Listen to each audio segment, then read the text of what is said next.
Here we are on the bottom of page 9 with numbers 43 through 54. Solutions here. Number 43.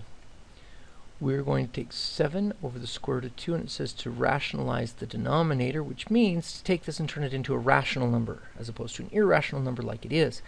We need to times it on top and bottom by something that will turn it into a rational number, and we have a nice one right there. Square root of 2, square root of 2. We get 7 square root of 2. Square root of 2 times square root of 2 is 2. That's nice. 44. 3 over the square root of 5. Similar here, if we times by the square root of 5, square root of 5, we get 3 square roots of 5, which is irrational on the numerator, but the denominator is indeed 5. 45. 6 over 5 square roots of 7. Now we could times top and bottom by 5 square roots of 7, or we could just times by the irrational part, square root of 7, square root of 7. And we get 6 square roots of 7 over 5 times 7 times square root of 7 times square root of 7. That's 5 times 7. This part is 7. 5 times 7 is 35.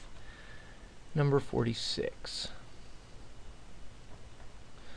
4 over the square root of 13 times by the square root of 13, square root of 13. It becomes 4 square roots of 13 over square root of 13 times square root of 13 is indeed 13. That's the square root of 169. 47. 4 over the square root of 6 times by the square root of 6 times by the square root of 6, and we get 4 square roots of 6 over 6. Ooh, wait a second, that can simplify. 4 over 6, that's 2 square roots of 6 over 3. Now 48. 5 over 6 square roots of 5. Times by the square root of 5, times by the square root of 5, and we get 5 square roots of 5 over 6 times, whoa, that's a 5. That's 30, but those 5s will simplify. Square root of 5 over 6. Now let's do number 49. 6 over the 4th root of y. Now, if we times top and bottom by the 4th root of y, we'll get the 4th root of y squared on the bottom. That didn't help us at all. So we've got to times by something very craftily. It's got to be a 4th root so we can times it, but we got to have a y cubed in here so that when we times them together, we get a perfect 4th power, so it'll simplify down.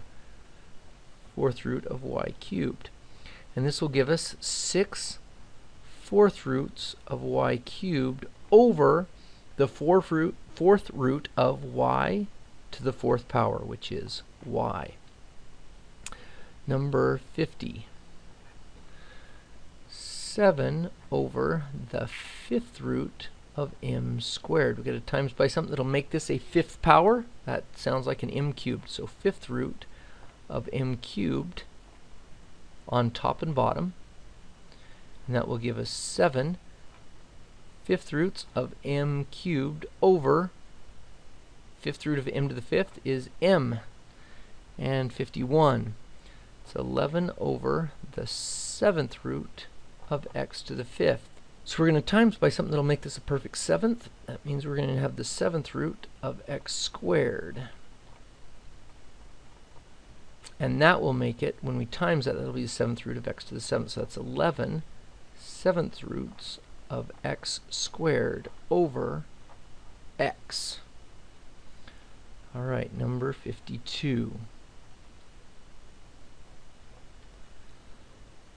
8 over the cube root of t. We've got to make this a perfect cube, so we're going to times it by the cube root of t squared.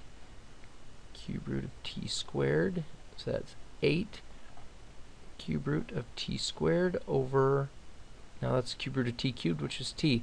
And notice that's what we did here. When we multiplied by this, we actually took the square root of 2 times the square root of 2. That made the square root of 4, made it a perfect square. So now when we do this one, 53, this is 5 over the 4th root of 27. Now we could times top and bottom by the 4th root of 27 cubed to make this a 27 to the 4th power. However, we notice that this is 3 cubed, so we really only need to times by the 4th root of 3, and it'll turn it into a perfect 4th power. This is 5 fourth roots of 3 over 27 times 3 is 81, and the fourth root of 81 is 3. And last one, 54. 12 over the cube root of 64. Oh, now cube root of 64 is a number. That's 12 over 4. That equals 3.